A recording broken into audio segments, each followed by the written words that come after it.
What's up out there in the www world? This is your final exam review, and that will be held on May the 10th. Not uh, this Tuesday, but next Tuesday. And this test counts as 25% of your final grade. Number one, what is the distance between these 2 points? And here's the formula: x2 minus x1 closed squared plus y2 minus y1, squared. x1, y1, x2, y2. Very, very simple. So our distance is the square root of x2 is, 18 minus 6 closed and squared plus y2, which is 4 minus 5 closed and squared. Okay, so this is going to equal the square root of 18 minus 6 is 12 squared plus 4 minus a minus 5, or the opposite of minus 5 is plus 5. So that is actually 4 plus 5, which is 9 squared.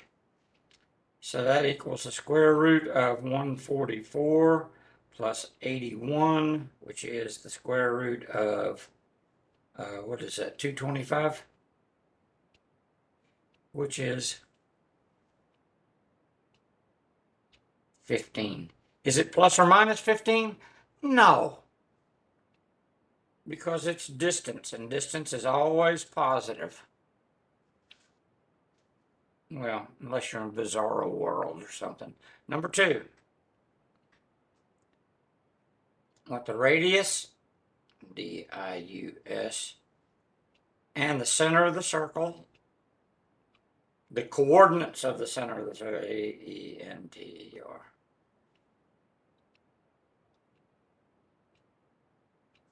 Radius and the coordinates of the center of the circle. So now remember, the center is HK, and the form that this is in is x minus h all squared plus y minus k all squared equals the radius squared. And that's the form that this is going to be in. So if we have this, yes, Miss Montoya, I know my paper's too low. Ooh, look how old my hand looks. Okay. So if you're given this, if you're given x squared plus y squared minus 6x plus 10y minus 5 equals 10. Okay, now first of all, what we want to do is we want to move the constant to the other side. So we're going to add 5 to each side, and we're going to group the x's and y's together. Group the x's together, group the y's together, and we're going to get this. We're going to get x squared, okay, minus 6x. And we're going to skip a little space here because we have to complete the square. Won't that be fun? Plus y squared plus 10y, skip a little space to complete the square, equals 15. Now remember, to complete the square, we take half of the linear term. Doesn't make any difference whether it's plus or minus, because once we square it, it's going to come out positive. So half of 6 is 3. 3 squared is 9. Now we just added 9 to this side of the equation, so we have to add 9 to this side of the equation. And then same thing here. Excuse me. half of 10 is 5. 5 squared is 25, so we have to add 25 to this side. Now we're going to group these together.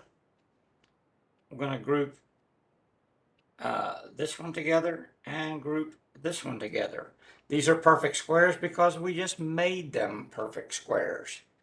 This is x minus 3 all squared. You take half of 6, half of negative 6 is negative 3 squared.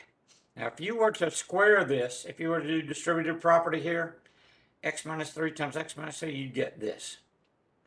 Plus y plus 5, I think, all squared, equals, let's say 15 and 25 is 40 and 49. Okay, now remember, the center of the circle is HK. Now this is negative 3, so our center, E-N-T-E-R, is the opposite of this, and the y is negative 5.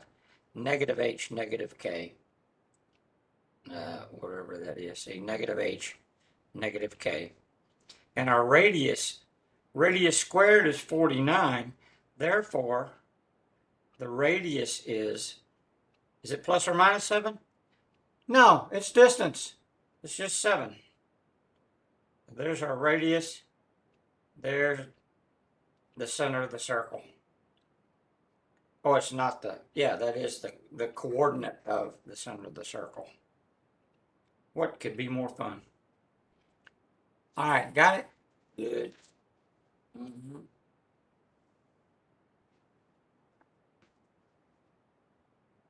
Okay, before you ask, there are 40, there's actually like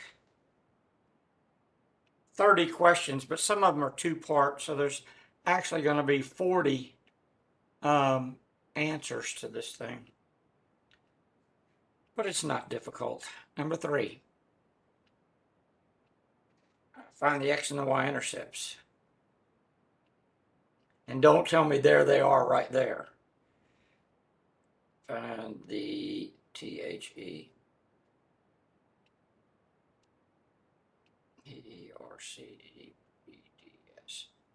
Now you need to write these as coordinates.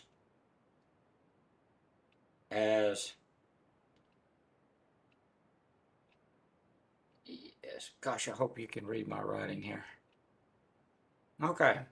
So if you're given this, if you're given negative 3y minus 5x equals negative 15. It's real simple. In order to find the x-intercept, set y equal to 0 and solve the equation. You really don't need to think of all that. All you need to do is, to find the y-intercept, we set negative 3y, just forget about this, equals negative 15. Divide by negative 3, we get y equals 5. Now look, the y-intercept is 5, which is about there. So what are the coordinates of that? 0, 5. Now to find the x-intercept, we do the exact same thing. We take negative 5, x equals negative 15. Divide by negative 5, x is positive 3. Now the x-intercept is positive 3, that's there, more or less, so that, I have to draw pictures, I'm sorry. And the coordinates there are 3, 0. These are our answers, not this. This is just how you find it. Remember, write as coordinates. Number 4. Number 4 is, are the ordered pair solutions?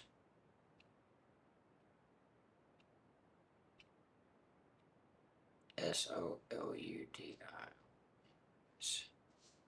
Are they solutions of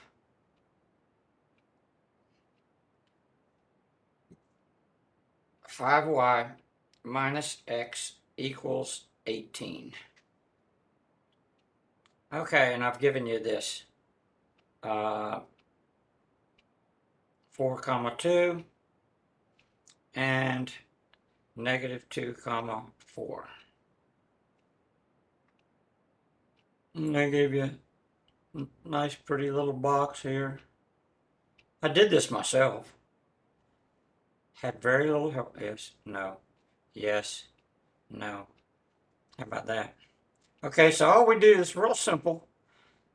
The x and y, x and y. So 4, 2, we plug 4 in for x, 2 in for y. So that's 10 minus 4 is 6. Is that right? 10 minus 4 is 6. Does not equal 18. So our answer there is no. Boy, I'd have sworn I made that be yes.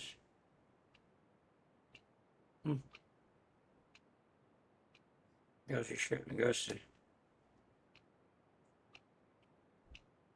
5y. Huh.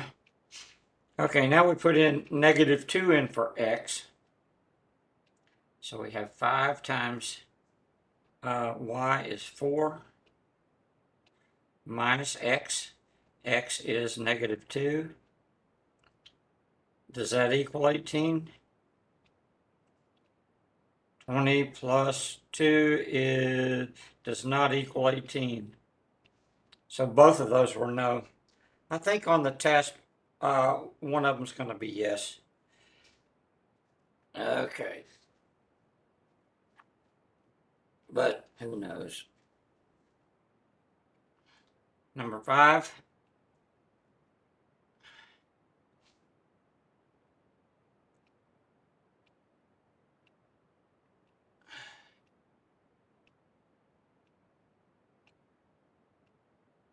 Calculate the slope between the 2 points. Now remember, slope is m, lowercase m, and it is y2, my stupid boy, minus y1 over x2 minus x1. Okay, so what is the slope between these 2 points? Negative 7 comma negative 5 and 9 3. I'm sorry, negative 9 3. x1, y1, x2, y2. Okay, so y2 is 3 minus a minus 5 over x2 is negative 9 minus a minus 7. Now we just do arithmetic. This is 3 plus 5 over negative 9 plus 7. So we have 8 over negative 2, which is a negative 4 is our m. Right? Right. Number 6.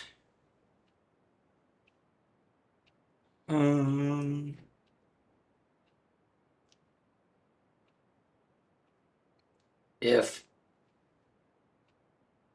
f of x equals 3x squared minus 5x plus 2, find the value of f of 2. This is very, very simple. You can actually put this in your handy dandy calculator and it'll spit out the answer for you, because all this is that order of operation, and your calculator will do order of operation for you. So we have 3 times 2. Wherever there's an x, we're going to plug in 2. F of x, f of 2. So 2 is x. Minus 5 times 2 plus 2. Right? Right. Now we do order of operation. Parentheses, there's nothing to do in the parentheses. So we do exponents first. So we do 2 times A 2 squared is 4, minus 10 plus 2 is, let's see, so this is 12 minus 10 plus 2. 12 and 2 is 14. 14 minus 10 is 4, I think. Right? Right. Okay.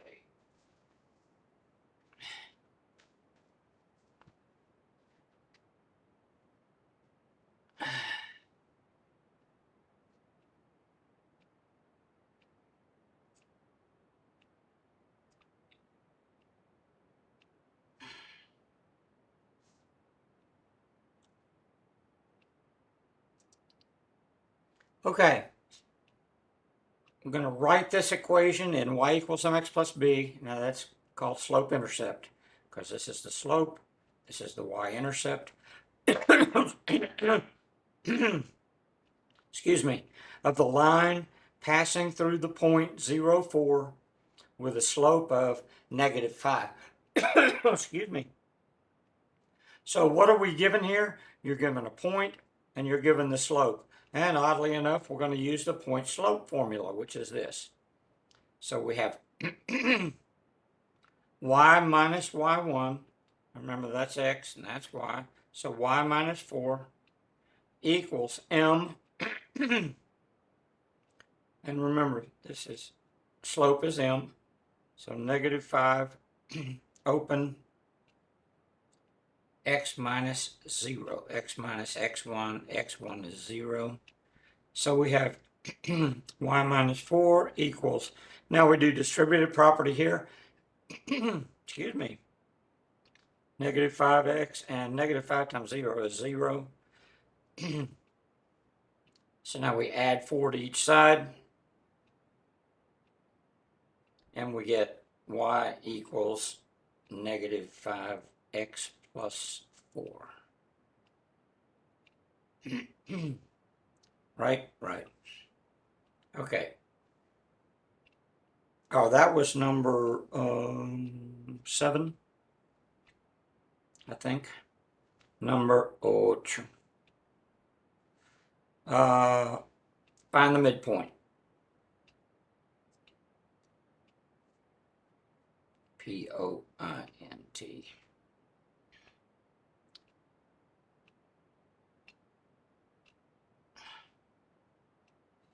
Between the points 2, -3 and excuse me, 6, -7. Okay, midpoint formula is capital M, not lowercase m. Lowercase m is slope for some reason, who knows why. And to find the midpoint, we add the x's together, excuse me, and divide by 2. Excuse me. Then we add the y's together, divide by 2. Okay, so we have x and y, x and y. So we have 2 plus 6 divided by 2, and -3 minus 7 divided by 2.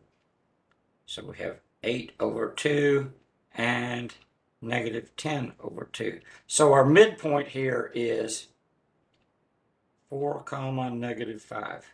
This is a point. It's to be written like a point in parentheses. Right?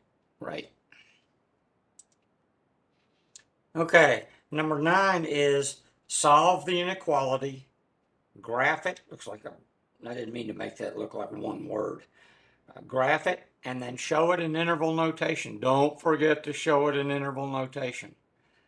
Okay, this problem is worth 3 points. Okay, the first thing we do is we're going to solve this just like an equation.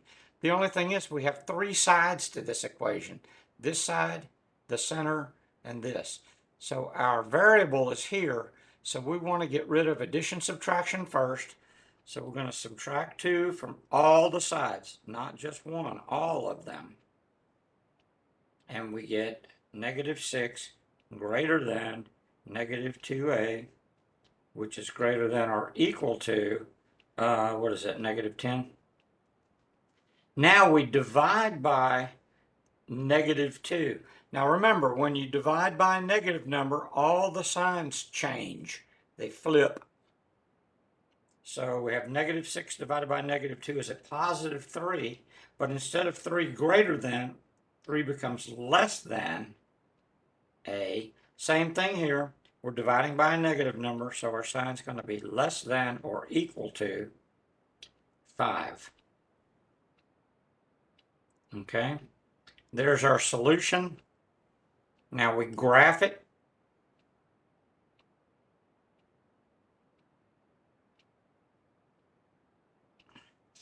Now remember, we can say this two different ways. We can say that 3 is less than a, or we can say that a is greater than 3. 1, 2, 3. Greater than, we use a circle, or actually what we do is we use parenthesis, because it does, if it's less than or greater than, we use parentheses. Less than equal to, greater than or equal to, you use brackets. Back in the old days, we used to use circle. Y'all probably did too. And then we also have that a is less than or equal to 5. So it's just these numbers in here. Okay? Now, interval notation. We have what's on the low side? 3. Does not include the 3, just greater than 3. And what's on the high side? 5. And we use a, don't forget to do this interval notation misery. Right? Right. Okay, number 10. Calculate the length of the unknown side. When you have a right triangle, remember, first thing you think about are old dead Greek guy, Pythagoras, the Pythagorean theorem. It is a squared plus b squared equals c squared. Now, a and b are these two. A, b. It doesn't make any difference which one's which here, but the hypotenuse, the longest side, the one that's opposite from the right angle, has to be c. So our a here is x. So we have x squared plus 6 squared equals 10 squared. Now you can calculate these things if you want to, or you can just subtract 6 squared from each side, and your calculator will deal with this. So x squared equals 100 minus 36, right? 10 squared is 100. 6 squared is negative 6 squared is positive 36, but the formula says, I'm sorry, the equation is we subtract 6 squared from each side. So x squared equals 64. And we take the square root of it, so x is 8. Does it make sense? Is it reasonable? You must do this. Is the hypotenuse the longest side still? Yes. So we're probably correct.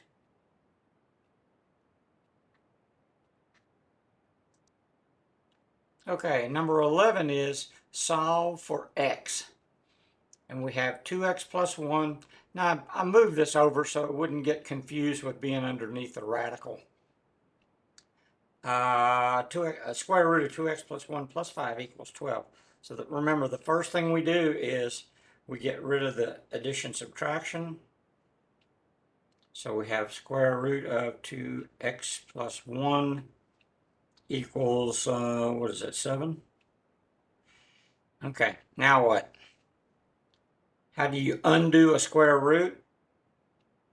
We square it. So whatever you do to one side, you have to do to the other side. Okay, when you square a square root, the radical just goes away. So we end up with 2x plus 1 equals 49. Okay, now subtract 1 from each side. 2x equals 48. Divide by 2. x is 24, I think. If I've done my arithmetic right. Right, hang on. Okay, do these sets of numbers, do they represent functions? And remember, all you really have to do here is look and see, do the x's repeat? 3, 5, 8, and -7. They do not repeat, so yes, this is a function. Now they can repeat, but the y has to be the same value. Okay, now here we have 3, 5, 3 again. Okay, here's the 3 and here's the 3. Are the y's the same? No. So this is not a function. That's all there is to that one. Okay, number 13 is multiply the binomials. Okay, binomials just means bi is 2, nomials is numbers, 2 numbers. Okay, so what we're going to do is distributive property here. We're going to multiply the 3i times everything over here. And we get, oh, and remember, I squared is -1. So we get 3i times 4i is 12i squared, right? I times I squared. 3i times -6 is -18i. Now we distributed the 3i times everything. Now we do the same thing with the 2. 2 times 4i is +8i, and 2 times -6 is -12. Now we have 12 times -1. These are like terms here, so that's what, -10i and -12. Right. 12 times -1 is -12, minus 10i, -12. Is that right? I think so. Okay, we combine like terms.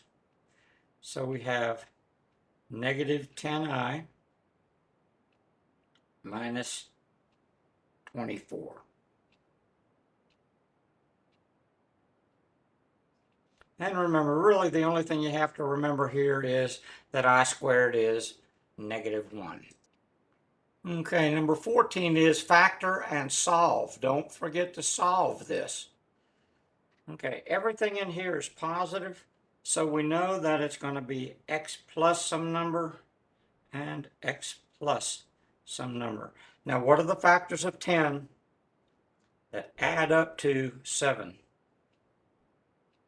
10 times 1? No. 2 times 5? Yes. 2 and 5 is 7. So we have 2 there, 5 there. Now we set equals 0. We set each one of these equal to 0. So x plus 2 equals 0, and x plus 5 equals 0. Subtract 2 from each side. X equals -2. Subtract 5 from each side. X equals -5.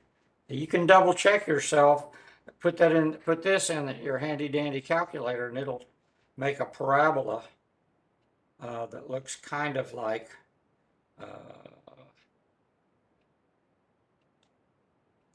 that. -5, -2. Right. Okay.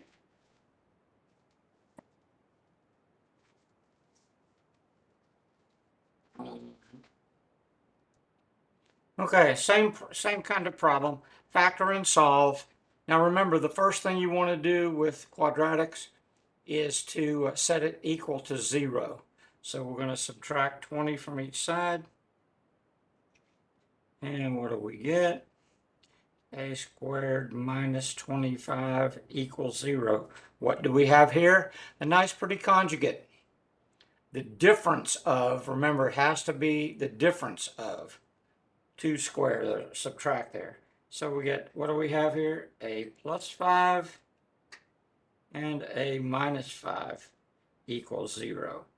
So again, we set each one of these equal to 0. A plus 5 equals 0, and a minus 5 equals 0.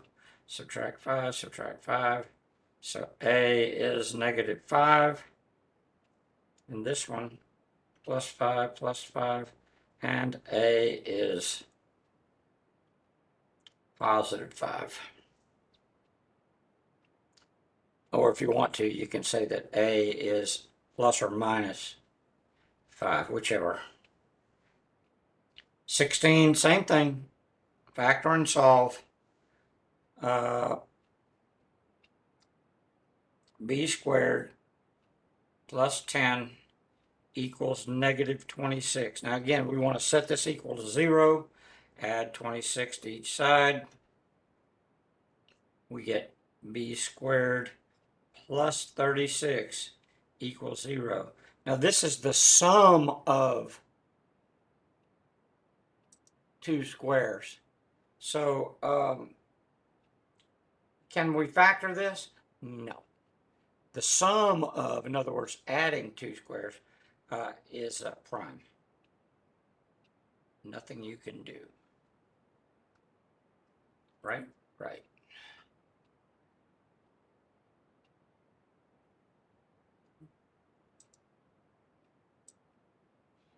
Okay, number 17 is solve by any method. You can either graph it by substitution or by elimination. I think you're going to find that probably substitution might be the simplest. Let's divide this one, because we got x over here by itself. We'll divide everything by 4. We get x equals 2y minus 2. Okay, now we plug this back into the other equation. So we get 5 times x, but x is 2y minus 2 plus 2y, okay? We're going to plug x into here, equals 26. So now we do distributive property here, 10y minus, it's a y, oh, my handwriting's getting worse. 2y minus 10 plus 2y equals 26. Now we combine like terms, 10y and 2y. I'm sorry to go so fast here, but I'm getting a message that the thing's about to expire here. So we get 12y. Now let's go ahead and add the 10 to each side at the same time. Okay, so we have 10y, that's a y, equals